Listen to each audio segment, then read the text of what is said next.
Oke, ini saya review dulu alatnya. Nah, seperti ini saja ukurannya kurang lebih. Ini boxnya masih proses ya, masih pembuatan. Ini sementara kita untuk percobaan kita pakai box biasa. Ini untuk charge-nya. Nah, ini dinyalakan. Nah, untuk menunya seperti ini di tampilan awal, menu power supply. Di sini ada indikasi level baterai ya. Ada level baterainya sekitar 100%, ini habis dicas. Nah, ini 100%. Nah, oke, kita akan langsung uji coba di mesin Vivo Y12 ya. Nah, ini untuk power supply-nya dia bisa di kalibrasi di berapa ampere ya. Ini di sekitaran 1,5. Nah, ini dikalibrasi di sekitaran 1,5. Ini maksimalnya di 3 ampere. Untuk output kibatnya ini menggunakan baterai 18650 yang ampernya tinggi, jadi lebih maksimal lagi jika langsung menggunakan fitur bypass. Oke, ini saya langsung perlihatkan untuk power supply-nya.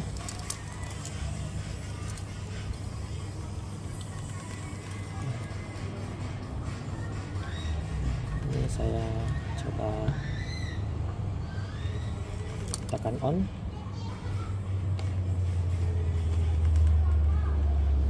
Tekan on, kita lihat responnya.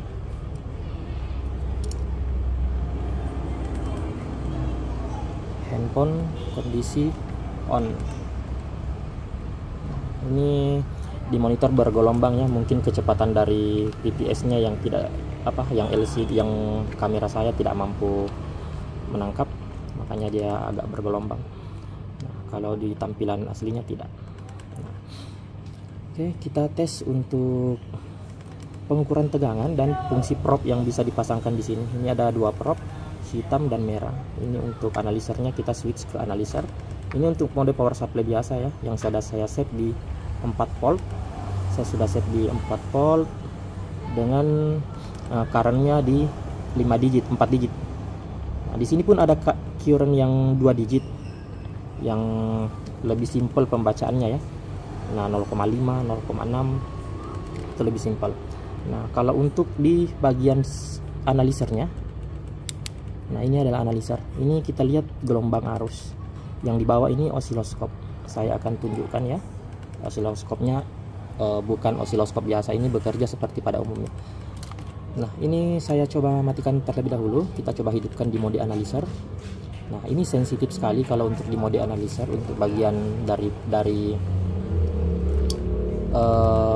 ininya, current ampernya, miliampernya itu sangat sensitif.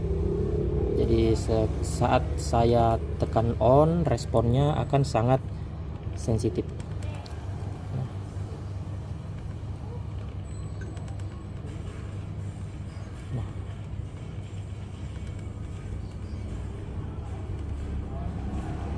Nah, ini dia. Nah, handphone kondisi hidup. Sekarang kita coba tes untuk di bagian pengukuran tegangan terlebih dahulu. Kita lihat di sini ada tulisan tes yang di bagian bawah. Nah, ini ada tes ya. Ini akan membesar jika tulisannya akan berubah, fontnya akan berubah jika mengukur tegangan. Nah, kita lihat tegangan yang dari input saya ukur ya, senilai 4 volt. Sama seperti input yang saya adjustable tadi di bagian modul power supply. Nah, kemudian untuk bagian pengukuran tegangan, nah ini saya tes di tegangan on off-nya mendapatkan sekitar dibulatkan sekitar 3 volt ya. Nah, kita tes untuk osiloskop sekarang. Osiloskop saya coba tes mengukur clock yang ada di bagian belakang CPU. Ini clocknya clock 27 ya, atau clock 26 ya. Nah, kita lihat. Nah, itu gambar clock seperti ini yang diukur ya. Perhatikan, kalau tegangan seperti ini, kita ukur di PPH power. Nah, ini di PPH power dapatnya 4 volt senilai pi watt. Kemudian saya coba ukur clock. Nah, ini clock. Nah, clocknya gelombangnya ya seperti itu, 01 ya gelombang clock. digital. Nah, yang lebih bagus lagi, kita bisa membedakan output coil dengan input coil. Saya coba ukur di input coil. Nah, ini gelombangnya ya, gelombang osiloskop. Ini sebelum melewati coil ya. Nah, perhatikan. Dan setelah melewati coil, nah akan lebih normal, datar ya. Nah, ini perhatikan di bagian osiloskop. Kalau yang di atas ini adalah gelombang konsumsi miliampere atau gelombang arus. Yang di bawah ini yang garis datar, jika tidak terhubung ke mana itu akan datar. Jadi pada saat terhubung ke sini, terhubung ke tegangan, nah kita bisa melihat yang dikeluarkan itu senilai 0,6 hingga 1 volt. Ini setelah melewati jembatan, melewati coil. Sebelum melewati coil, nah ini ada noise-nya. Nah, perhatikan ya, ada noise. Nah, setelah kita melewati coil, ini tidak ada noise, berarti datar, tegangannya ada. Nah, multimeter biasa hanya bisa mengukur tegangan yang di sini. Nah, kalau untuk gelombangnya ini, osiloskopnya ini kita sudah sesuaikan dengan fitur yang sudah include dengan osiloskop di bagian voltmeternya. Nah, jadi pada saat sudah melewati coil datar, sebelum melewati noise. Noise. Jadi ini ada tegangan yang sebelum melewati coil dia ribut ya. Setelah melewati, nah tegangannya lebih datar. Nah, kita mengukur di bagian kristal osilator pun seperti itu. Nah, ini sebagai ADC ya, analog digital converter ya. Nah, ini kita lihat.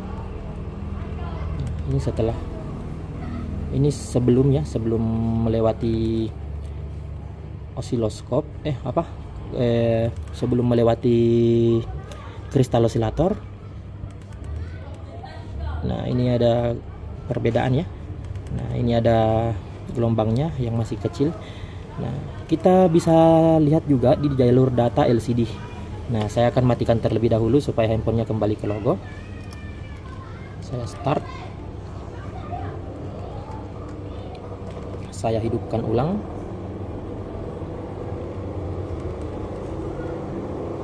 Nah, dihidupkan ulang, kita lihat gelombang dari LCD, jalur data LCD bagian MISO dan MOSI untuk SPI. Nah, kita lihat. Nah, ini pergerakan gambar data yang mengirim gambar. Nah, mungkin ada perbedaan pada saat kita memasang LCD ya, karena biasanya ada CS dan DS, yaitu data communication dengan serial chip. Nah, bisa lihat gelombangnya ya. Nah, ini gelombang data yang dihasilkan oleh bagian MISO dan MOSI atau SCLSDA di LCD. Nah, itu. Nah, biasanya kita ada terpasang array resistor. Nah, itu dia kalau diukur akan menghasilkan gelombang seperti ini. Nah, itu nilainya, clocknya pun berdetak ya. Nah, itu ada data yang melewati. Jadi bukan hanya tegangan. Kalau multitester biasa hanya mengukur tegangan di bagian ini saja. Jadi alat ini bisa mengukur gelombang data yang lewat. Jadi bisa dipastikan jika putus jalur atau tidak ada data itu akan datar. Nah, seperti pengukuran tegangan biasa. Nah, tegangan biasa datar. Oke, ini sudah maksimal ya penjelasannya di bagian sini. Kita pindah ke bagian dioda mode. Nah, dioda mode berarti ini tegangannya terputus ya. Nah, sudah tidak ada tegangan lagi di bagian sini. Kita dioda mode, kita pengukurannya pasif. Nah, dikarenakan probe yang mengukur itu probe hitam, nah ini bisa seperti ini pengukurannya. Nah, ini pengukuran resistansi. Kalau tidak mau repot, tinggal jepit saja probe ini.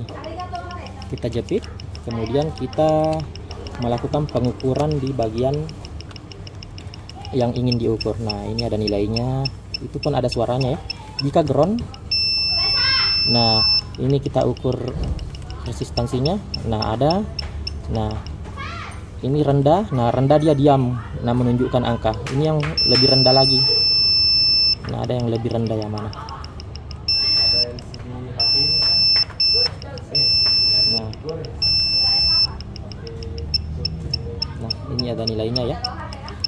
Nah, kalau short, kalau dia nilainya rendah dapatnya, nah akan diam seperti ini. Nah, jika tidak ada pengukuran, akan terdengar suara seperti itu. Nah, ini untuk bagian dioda modenya.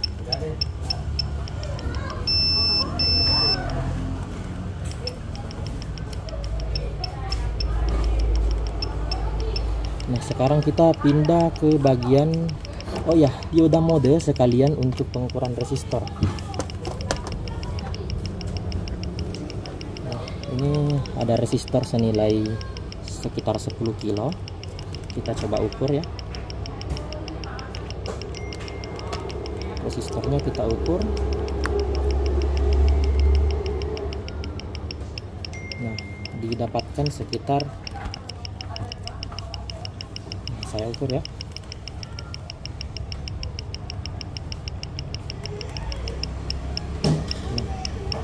9, berapa. Nah, ini dibulatkan 10 kilo lah.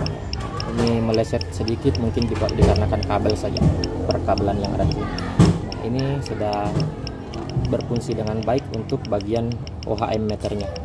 Kita pindah ke mode charger dokter. Nah, ini untuk power supply-nya pun bisa ya. Jadi ini untuk di switch. Nah, ini ada probe untuk putaran potensio, belum dipasang. Nah, ini bisa di adjustable lagi. Ini bisa diputar sesuai keinginan ya, variabel ya.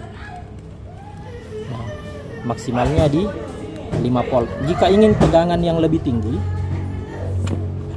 nah kita hanya memutar di bagian sini. Nah, maksimalnya 5,2, ini bisa dinaikkan lagi. Nah, masih bisa dinaikkan hingga maksimal di 25 volt.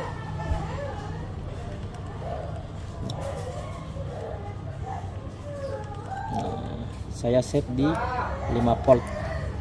Nah, jadi ini untuk menghidupkan handphone sudah saya set di sekitar 4 volt, dan untuk bagian charger saya set di 5,1 volt. Langsung saja kita melakukan pengetesan.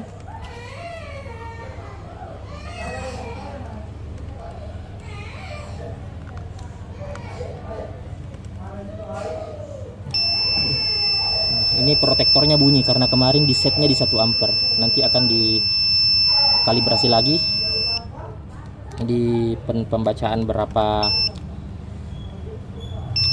miliampere ya. Ini saya set di 1 ampere, makanya diprotek pada saat mendapatkan 1 ampere akan berbunyi.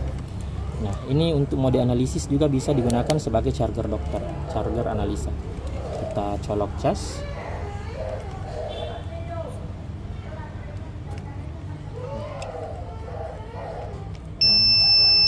Dia di 1 ampere outputnya. Ini pengecasannya di iPhone 11 ya. Nah, ini untuk bunyi buzzernya bisa disetel untuk maksimal kita mau gunakan di berapa ampere, di berapa miliampere. Ini saya setelnya di maksimal di 1. Nah, jika disetel di bagian outputnya, ini baterainya low ya. Ini berhubung saya menggunakan baterai bekas, baterai second. Nah, nanti akan dimaksimalkan di bagian baterainya lagi. Oke, mungkin cukup sekian reviewnya.